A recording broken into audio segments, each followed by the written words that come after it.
आज हम अर्थशास्त्र में पाठ 1 के आगे का अध्ययन करेंगे। समष्टि अर्थशास्त्र का महत्व।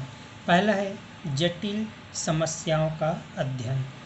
आधुनिक अर्थव्यवस्था अत्यंत जटिल है क्योंकि अनेक आर्थिक तत्व एक दूसरे पर आश्रित रहते हैं। अतः समष्टि अर्थशास्त्र के विश्लेषण की सहायता से पूर्ण रोजगार, व्यापार चक्र आदि जटिल समस्याओं का अध्ययन हो जाता है। अर्थात आधुनिक अर्थव्यवस्था अत्यंत जटिल है। अनेक आर्थिक तत्व एक दूसरे पर आश्रित रहते हैं। समष्टि अर्थशास्त्र के विश्लेषण की सहायता से पूर्ण रोजगार, व्यापार चक्र आदि जटिल समस्याओं का अध्ययन हो जाता है। दूसरा महत्व है आर्थिक नीतियों के निर्माण में सहायक। सरकार का प्रमुख कार्य कुल रोजगार, कुल आय, कीमत स्तर, व्यापार के सामान्य स्तर आदि पर नियंत्रण करना होता है। समष्टि अर्थशास्त्र सरकार को आर्थिक नीतियों के निर्माण में सहायता पहुंचाता है। नंबर तीसरा महत्व है व्यष्टि अर्थशास्त्र का सहायक। व्यष्टि आर्थिक विश्लेषण में समष्टि अर्थशास्त्र बहुत सहायक है। जैसे एक उत्पादक को अपने उत्पादन के संबंध में निर्णय लेते समय कुल उत्पादन के व्यवहार से प्रभावित होता है। अर्थात समष्टि अर्थशास्त्र का अध्ययन व्यष्टि अर्थशास्त्र के अध्ययन में सहायक है क्योंकि व्यक्तिगत इकाइयां अपने विश्लेषण में समष्टि अर्थशास्त्र की सहायता लेती है। नंबर चौथा है आर्थिक विकास का अध्ययन। आर्थिक विकास का अध्ययन समष्टि अर्थशास्त्र का महत्वपूर्ण विषय है। समष्टि आर्थिक विश्लेषण के आधार पर ही अर्थव्यवस्था के आर्थिक विकास के संसाधनों एवं क्षमताओं का मूल्यांकन किया जाता है। राष्ट्रीय आय, उत्पादन एवं रोजगार के स्तर में वृद्धि करने के लिए योजनाएं बनाई जाती है तथा कार्यान्वित की जाती है ताकि अर्थव्यवस्था का बहुमुखी विकास हो सके। कहने का तात्पर्य है कि समष्टि अर्थशास्त्र के अंतर्गत अर्थव्यवस्था के आर्थिक विकास के संसाधनों एवं क्षमताओं का मूल्यांकन किया जाता है। राष्ट्रीय आय, उत्पादन एवं रोजगार के स्तर में वृद्धि करने के लिए योजनाएं बनाई तथा कार्यान्वित की जाती है ताकि अर्थव्यवस्था का बहुमुखी विकास हो सके। नंबर 5 साधनों के वितरण हेतु आवश्यक। समष्टि अर्थशास्त्र में एक ओर उपभोक्ता वस्तुओं और दूसरी ओर पूंजीगत वस्तुओं के बीच साधनों के वितरण से संबंधित समस्याओं का अध्ययन किया जाता है। इसके बाद देखेंगे समष्टि अर्थशास्त्र की सीमाएं या कमी या दोष। पहला दोष है समूह की संरचना को महत्व न देना। सामान्यतः समष्टि अर्थशास्त्र के अंतर्गत समूह के आकार प्रकार का ही अध्ययन किया जाता है, न कि समूह की संरचना का।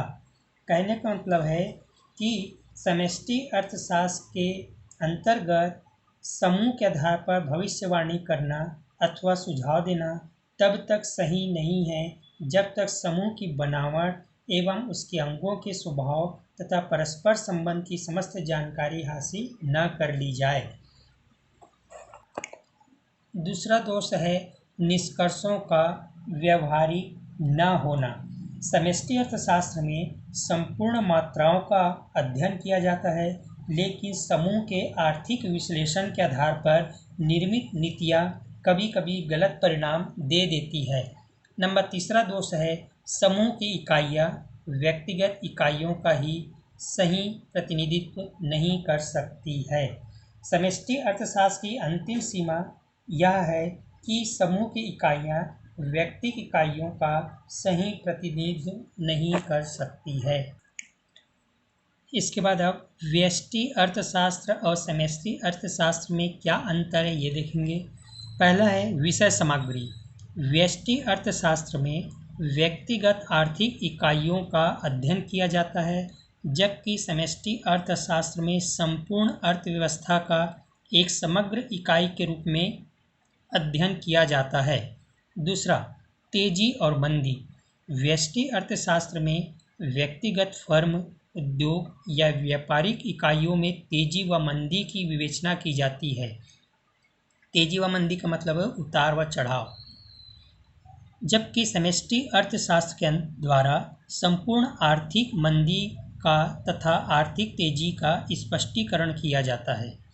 तीसरा अंतर है व्यष्टि अर्थशास्त्र में उपभोक्ता या फर्म को सर्वोत्तम बिंदु तक पहुंचाने में व्यष्टि अर्थशास्त्र सहायता पहुंचाता है। संपूर्ण अर्थव्यवस्था को सर्वोत्तम बिंदु तक पहुंचाने में समष्टि अर्थशास्त्र विशेष सहायक होता है। नंबर 5 सीमा।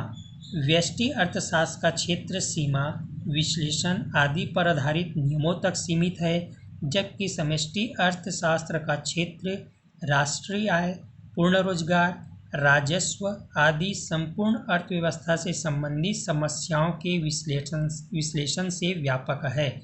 नंबर 5 समस्याओं का स्तर। व्यष्टि अर्थशास्त्र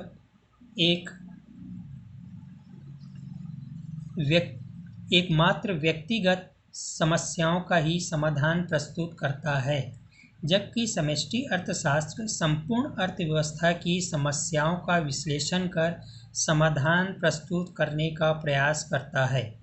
उपयोगिता। छठवां, व्यष्टि अर्थशास्त्र केवल एक स्थान विशेष के लिए ही उपयोगी है, जबकि समष्टि अर्थशास्त्र की अंतर्राष्ट्रीय उपयोगिता है। नंबर 7 महत्व। व्यष्टि अर्थशास्त्र केवल सिद्धांतों की सत्यता का मापदंड प्रदान करने के लिए महत्वपूर्ण होता है, जबकि समष्टि अर्थशास्त्र संरचना में निहित भ्रम को दूर करने में महत्वपूर्ण होता है। नंबर 8 विश्लेषण। व्यष्टि अर्थशास्त्र कीमत विश्लेषण से संबंध रखता है, जबकि समष्टि अर्थशास्त्र का लक्ष्य आय का विश्लेषण करना है। नंबर 9 निर्देशन। व्यष्टि अर्थशास्त्र व्यक्तिगत कीमत, उत्पादन, उपभोग आदि की ओर निर्देश देता है, जबकि समष्टि अर्थशास्त्र सामान्य कीमत स्तर पर राष्ट्रीय आय और संपूर्ण अर्थव्यवस्था की ओर निर्देश देता है। नंबर 10 समस्या व नीति। व्यष्टि अर्थशास्त्र केवल व्यक्ति विशेष की समस्याओं का अध्ययन कर नीति की व्याख्या करता है, जबकि समष्टि अर्थशास्त्र संपूर्ण अर्थव्यवस्था की समस्याओं का विश्लेषण कर विश्वव्यापी नीतियों का निर्धारण करने में सहयोग प्रदान करता है। इसके बाद देखते हैं अर्थशास्त्र की विषय वस्तु। अर्थशास्त्र की विषय वस्तु में केवल आर्थिक क्रियाओं का समावेश किया जाता है। आर्थिक क्रिया का अर्थ। आर्थिक क्रिया वे क्रिया होती है जो मनुष्य धन प्राप्त करने के उद्देश्य से या लाभार्जन प्राप्त करने के उद्देश्य से कार्य किया जाता है, उसे हम आर्थिक क्रिया कहते हैं। प्रत्येक व्यक्ति अपनी आवश्यकता की संतुष्टि हेतु धन अर्थात साधन की प्राप्ति हेतु प्रयत्न करता रहता है एवं धन प्राप्ति पर उसका उपभोग अपनी आवश्यकता की संतुष्टि पर करता है। इन्हीं सब क्रियाओं को आर्थिक क्रियाओं में शामिल किया जाता है।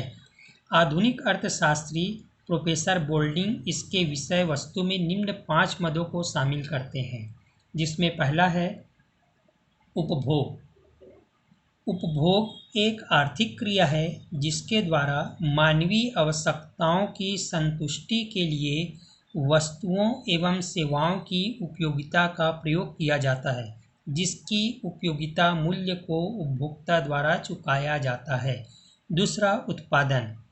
उत्पादन का अर्थ मनुष्य द्वारा वस्तु में मूल्य वृद्धि अथवा विनिमय साध्यता में वृद्धि है। उत्पादन के साधनों में भूमि, पूंजी, श्रम, साहस व संगठन को शामिल किया जाता है। नंबर 3 विनिमय। जब किसी एक वस्तु या सेवा के बदले दूसरी वस्तु या सेवा का लेन देन होता है तो इसे विनिमय कहा जाता है। इसमें विभिन्न प्रकार के बाजार तथा कीमत निर्धारण का अध्ययन किया जाता है। नंबर 4 वितरण। वितरण का आशय राष्ट्रीय आय का उत्पादन के साधनों जैसे भूमि, पूंजी, श्रम, साहस व संगठन में वितरण करना। नंबर 5 सार्वजनिक वित्त। अर्थव्यवस्था की कुशल व्यवस्था के लिए सरकार द्वारा जिन भी क्रियाओं को किया जाता है, जैसे सरकारी बजट बनाना, सार्वजनिक आय व्यय का लेखा जोखा रखना आदि, उन्हें सार्वजनिक वित्त में शामिल किया जाता है। इसके बाद देखेंगे अर्थव्यवस्था। अर्थव्यवस्था का अर्थ। अर्थव्यवस्था एक ऐसी विधि है जिसके अंतर्गत लोग उत्पादन, विनिमय तथा वितरण प्रक्रिया के माध्यम से अपनी आवश्यकताओं की पूर्ति के लिए आजीविका अर्जित करते हैं। दूसरे शब्दों में, अर्थव्यवस्था सभी आर्थिक क्रियाओं का कुल जोड़ है। परिभाषा: अर्थव्यवस्था से आशय एक क्षेत्र की उन सब उत्पादन इकाइयों के समूह से है जिनमें लोग रोजी कमाते हैं। प्रोफेसर ब्राउन के अनुसार, अर्थव्यवस्था एक ऐसी प्रणाली है जो लोगों को जीविका या रोजी प्रदान करती है, उसे हम अर्थव्यवस्था कहते हैं। अर्थव्यवस्था की गतिविधियाँ। अर्थव्यवस्था की जो गतिविधियाँ हैं वो है, पहला उत्पादन, दूसरा उपभोग, तीसरा पूंजी निर्माण निवेश। अर्थव्यवस्था के प्रकार।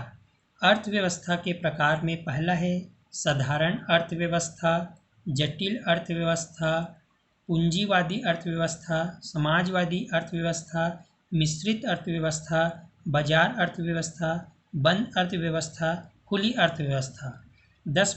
8 प्रकार के हैं। तो पहला है साधारण अर्थव्यवस्था। इसमें उत्पादन सरल श्रम विभाजन पर आधारित होता है। जटिल अर्थव्यवस्था, यह अर्थव्यवस्था बड़े पैमाने पर आधारित होती है, इसमें श्रम विभाजन होता है। पूंजीवादी अर्थव्यवस्था। तीसरा, इस अर्थव्यवस्था में आर्थिक क्रियाओं में निजी स्वामित्व होता है, वह सरकारी हस्तक्षेप बिल्कुल नहीं होता। चौथा, समाजवादी अर्थव्यवस्था। इसमें उत्पादन के साधनों का राज्य स्वामित्व होता है तथा समाज के आर्थिक कल्याण में सरकार मुख्य भूमिका निभाती है। नंबर 5, मिश्रित अर्थव्यवस्था। मिश्रित अर्थव्यवस्था का आशय ऐसी अर्थव्यवस्था से है जिसमें उत्पादन क्षेत्र में सार्वजनिक तथा निजी क्षेत्र का मिश्रण है। नंबर 6, बाजार अर्थव्यवस्था। ऐसी अर्थव्यवस्था का नियंत्रण, प्रबंधन तथा निर्धारण बाजारी शक्तियों के आधार पर होता है। नंबर 7, बंद अर्थव्यवस्था। जिस अर्थव्यवस्था का अन्य देशों के साथ आर्थिक संबंध नहीं होता, बंद अर्थव्यवस्था कहलाती है। नंबर 8, खुली अर्थव्यवस्था। जिस अर्थव्यवस्था का अन्य देशों के साथ आर्थिक संबंध होता है, खुली अर्थव्यवस्था कहलाती है। इस प्रकार से अर्थव्यवस्था के 8 प्रकार होते हैं।